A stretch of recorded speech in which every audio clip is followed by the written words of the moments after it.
hidup orang lain. Aku tak ingin hidup hanya untuk terlihat hebat di mata manusia, karena kebahagiaan sejati tidak lahir dari pandangan orang, melainkan dari ketenangan hati yang tahu arah dan tujuan hidupnya. Aku tak peduli dengan perkataan orang yang tak memahami perjuanganku. Mereka hanya melihat hasil, tanpa tahu proses panjang yang kulalui. Aku memilih berjalan dalam diam, berjuang tanpa banyak bicara, sebab aku percaya waktu akan membuktikan segalanya. Hidup bukan tentang siapa yang paling mewah, tapi siapa yang paling tulus dalam menjalani setiap langkahnya. Aku mungkin sederhana, tapi aku bahagia dengan caraku sendiri, tanpa harus meniru, tanpa harus memaksa diri menjadi seperti orang lain. Batin sering didatangi kondisi susah dan senang. Namun sifat alami dari batin bukanlah susah dan senang, melainkan hening dan damai.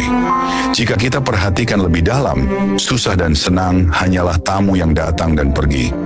Mereka muncul karena sebab, lalu lenyap ketika sebabnya tak ada lagi. Saat mendapat kabar baik, batin melonjak senang.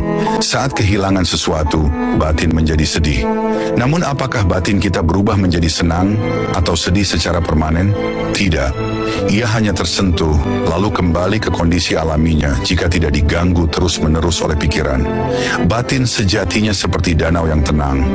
Ketika angin datang, air bergelombang. Tapi begitu angin reda, permukaan danau kembali jernih dan damai. Begitulah batin, ia bukan gelombang itu sendiri, tapi ruang hening tempat segala gelombang muncul dan menghilang.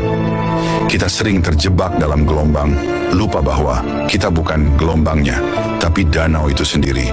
Filosofi ini mengajarkan kita untuk tidak terlalu melekat pada perasaan senang dan tidak tenggelam dalam kesedihan. Keduanya tidak abadi.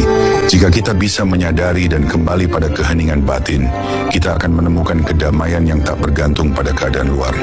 Karena sejatinya, damai itu bukan dicari, tapi disadari ia sudah ada di dalam, menunggu kita pulang. Bahwa hidup bukan tentang seberapa jauh aku melangkah, melainkan seberapa ikhlas aku menerima setiap ketentuannya.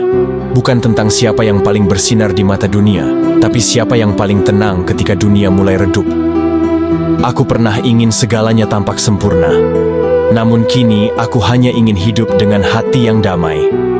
Aku pernah mengejar banyak hal, namun akhirnya kusadari, kebahagiaan sejati tak perlu dikejar, cukup disyukuri dan dijaga dalam kesederhanaan. Aku memilih berhenti membandingkan dan mulai menikmati setiap langkah yang kupunya, karena yang paling indah bukanlah saat aku sampai di puncak, melainkan saat aku menyadari bahwa setiap perjalanan telah membentuk diriku menjadi lebih kuat, lebih sabar, dan lebih bijak. Dan di titik ini, aku tersenyum, bukan karena hidupku sempurna, tapi karena aku telah berdamai dengan diri sendiri dan menemukan arti sejati dari kebahagiaan yang sederhana. Lebih baik menerobos hujan daripada harus berteduh di tempat yang salah. Lebih baik lelah menunggu orang yang benar daripada lelah hidup bersama orang yang salah. Semua orang bisa hadir karena kelebihanmu, namun tidak semua orang mampu bertahan karena kekuranganmu. Menunggu seseorang yang benar memang butuh kesabaran, tetapi hasilnya akan lebih memuaskan. Kadang, kesendirian lebih baik daripada bersama orang yang tidak menghargai kita. Kelebihan kita mungkin menarik banyak orang, tetapi yang penting adalah mereka yang menerima kita apa adanya. Tidak ada manusia yang sempurna, namun yang tulus akan menerima kekurangan kita. Dalam cinta, kesetiaan dan pengertian lebih berharga daripada sekadar penampilan.